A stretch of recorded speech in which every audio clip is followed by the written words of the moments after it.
जब सूर्य ऊपर है तभी आपको खाना है। सूर्यास्त हो गया, आप जो खाएंगे that will keep on depositing, लेकिन आप तो खा नहीं रहे। जब आप खा नहीं रहे हैं, अभी तो खाएंगे नहीं, अगले 12 घंटे आप नहीं खाएंगे, 14 घंटे 14 आवर्स। इस 14 आवर में बॉडी क्या करता है? बॉडी ये जो ट्यूमर ऑलरेडी बना है, ट्यूमर को तोड़ता है, उसके अंदर से न्यूट्रिशन लेके पूरे बॉडी में डिस्ट्रीब्यूट करता है। यानी कि आपकी गांठ को बॉडी खत्म करेगा। कब खत्म करेगा?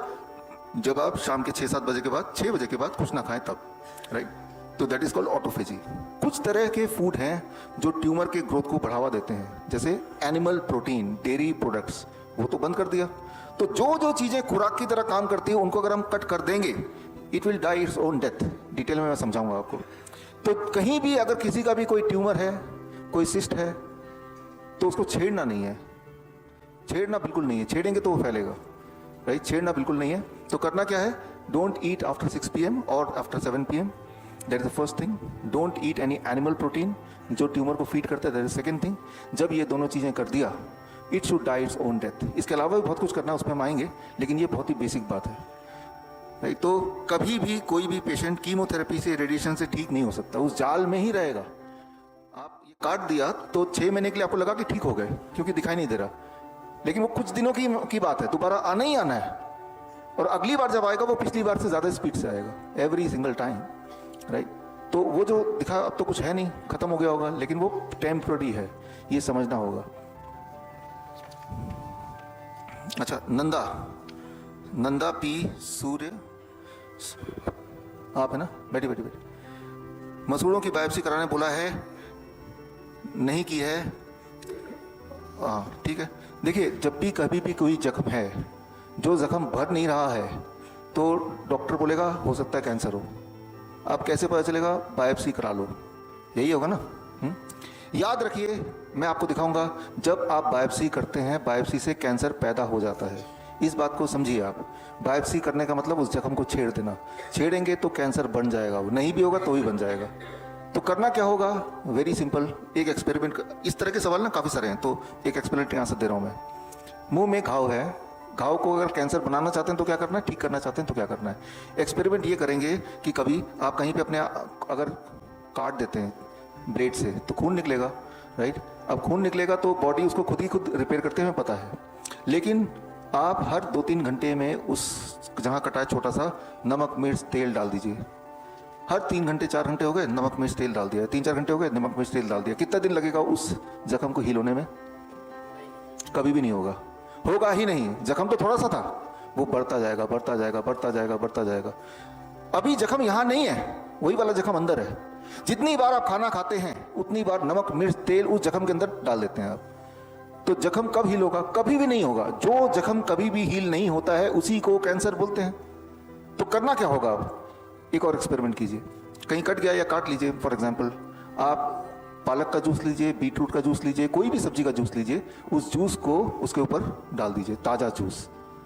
अब आप देखेंगे बड़ी तेजी से वो हील होगा, एकदम तेजी से।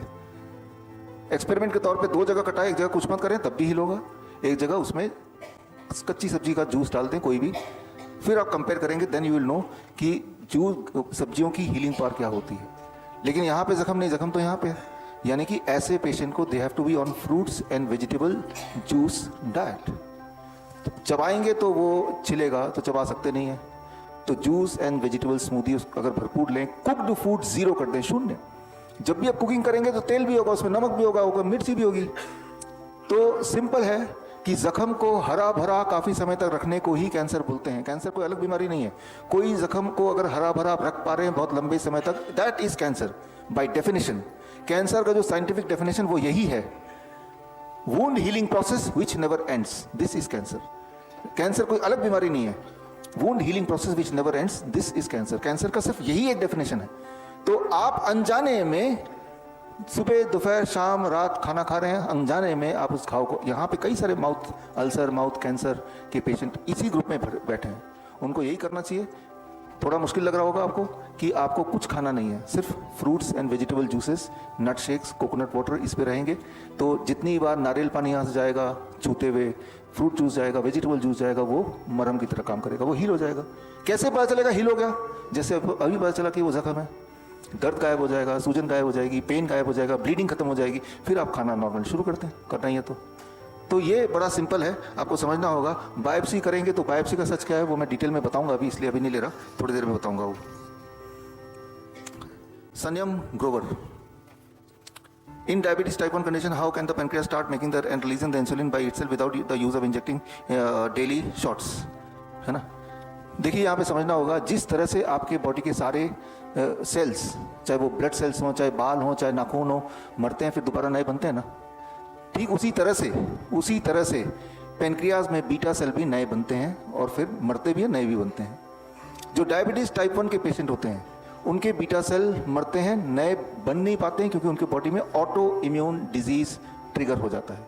जिन चीजों से ऑटो इम्यून होता है, ऑटो इम्यून मतलब कि आपकी बॉडी की इम्यूनिटी आपके बॉडी के सेल्स को ही अटैक कर रही है, दैट इज ऑटो इम्यून। जिन चीजों से ऑटो इम्यून स्विच ऑन होता है उन चीजों को आप ना खाएं। Number 1, all kind of animal protein, dairy products बंद करते हैं। All kind of grains, wheat, सारे ग्रेन्स, राइस बंद करते हैं। मैं ऐसा नहीं बोल रहा हूँ व्हीट राइस ये सब कोई पॉइजन है, उनके लिए पॉइजन है, ऑटो इम्यून को बंद करना है। जब आप ये बंद कर देंगे लेकिन उसके एवज में वेजिटेबल्स एंड फ्रूट की मात्रा को बढ़ा देंगे तो बीटा सेल जब नए बनेंगे, जो कि रोज बन रहे थे, तो वो मरेंगे नहीं। और जब ऐसा होगा तो बीटा सेल इंसुलिन भी प्रोड्यूस कर पाएगा। हमारे बहुत सारे पेशेंट्स हैं, बहुत सारे टाइप 1 पेशेंट जिनको इंसुलिन की जरूरत नहीं पड़ती। आप यहाँ भी टाइप 1 पेशेंट है, कल तक देखते हैं कि उनको इंसुलिन की जरूरत पड़ी कि नहीं पड़ी। कल 24 घंटे बाद देखेंगे क्या यहाँ आने के बाद उन्होंने इंसुलिन ली, क्योंकि यहाँ आने के बाद उनका डेयरी प्रोडक्ट बंद हो गया, दूध बंद हो गया। उनका हम गेहूं भी बंद कर देते हैं, गेहूं की जगह 0 ग्रेन आटे की रोटी खिलाते हैं। रोटी खिलाते हैं लेकिन उसमें अन्न नहीं होता है। तो जब हमने ये बंद कर दिया तो बॉडी का बनाया हुआ बीटा सेल अब मरेगा नहीं तो इंसुलिन बनाएगा। कैसे पता चलेगा? उनका ब्लड शुगर नॉर्मल रहेगा बिना इंसुलिन के। क्या ये हो सकता है? ये हो रहा है, कल तक वेट कीजिए, ठीक है, कल आएंगे और डिटेल बात करेंगे इस बारे पे। विजय कुमार गुप्ता है ना, ये भी मुंह का ना खुलना, जबड़े में दर्द रहना, ये तब तक रहेगा जब तक जख्म रहेगा। आपकी हड्डियां टूट जाती हैं तो क्या करते हैं आप? उसको रेस्ट देते हैं ना, काफी सारा 2-2 महीने 6-6 महीने भी रेस्ट देते हैं। हड्डियां जब टूट जाती है प्लास्टर लगा के रख देते हैं। ठीक उसी तरह से कहीं भी जख्म हो वहां पे रेस्ट देना है। बार बार किडनी के स्टोन हो जाता है, इसका रीजन क्या है? देखिए बैठिए, स्टोन हो या ट्यूमर हो, जब आपके बॉडी में न्यूट्रिशन जाता है, बॉडी उस न्यूट्रिशन को ना तो यूटिलाइज कर पाता है, यूज कर पाता है, ना उसको फेंक पाता है। तो बॉडी क्या करता है? तो जमा करने लगता है, कलेक्ट करने लगता है, एक जगह पे इकट्ठा करने लगता है। इकट्ठा करके या तो वो स्टोन बनेगा या तो वो सिस्ट बनेगा, ट्यूमर बनेगा। तो स्टोन को अगर आप तोड़ेंगे, उसको आप देखेंगे माइक्रोस्कोप से, उसके अंदर विटामिन होगा, मिनरल होगा, उसके अंदर कार्बोहाइड्रेट होंगे, वो पूरा न्यूट्रिशन का एक खजाना होगा, राइट। जितनी बार स्टोन को सर्जरी से निकालेंगे कि सर्जरी कर दिया, स्टोन को हटा दिया, उतनी बार नया स्टोन वहाँ और ज़्यादा तेजी से आ जाएगा। क्योंकि स्टोन को बनने का जो बेसिक कारण है, उस कारण को नहीं हटाया आपने। पत्ता क्यों बन रहा है? क्योंकि नीचे से ऊर्जा आ रही है। यहाँ पे एक बर्फी रख दूंगा, कुछ देर बाद क्या आएगा? चिड़िया। मैं आपको बंदूक दे दूंगा, सारी चीटियों को मार डालिए, कितना गोलियां चाहिए होंगे आपको, राइट। जितनी गोलियां भी खत्म हो जाएंगी और चीटियां आ जाएंगी। क्योंकि जो कारण है चीटियां आने का, वो कारण नहीं हटा रहे हैं। कारण क्या है? वो बर्फी को हटा देंगे, कल आएंगे चीटियां मिलेंगी यहाँ पे? नहीं ना, राइट। तो स्टोन बन क्यों रहा है? मैं वही बोल रहा हूं जो सुबह बताया आपको। 3 नियम याद रखिए। Time as medicine, don't eat after 6 PM।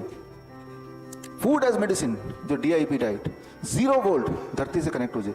जब ये तीनों एक साथ करते हैं तो मान लीजिए कि वो बर्फी आपने हटा दिया, वो स्टोन दोबारा नहीं बनेगा। और जो बचा हुआ स्टोन ऑलरेडी है वो धीरे धीरे डिसॉल्व होगा। धीरे धीरे मतलब 3-4 महीने में। छोटे मोटे स्टोन बॉडी में होना कोई बड़ी बात नहीं है, याद रखिए। स्टोन अगर मैं अपना अल्ट्रासाउंड कराऊंगा तो मुझे भी स्टोन मिल ही सकता है।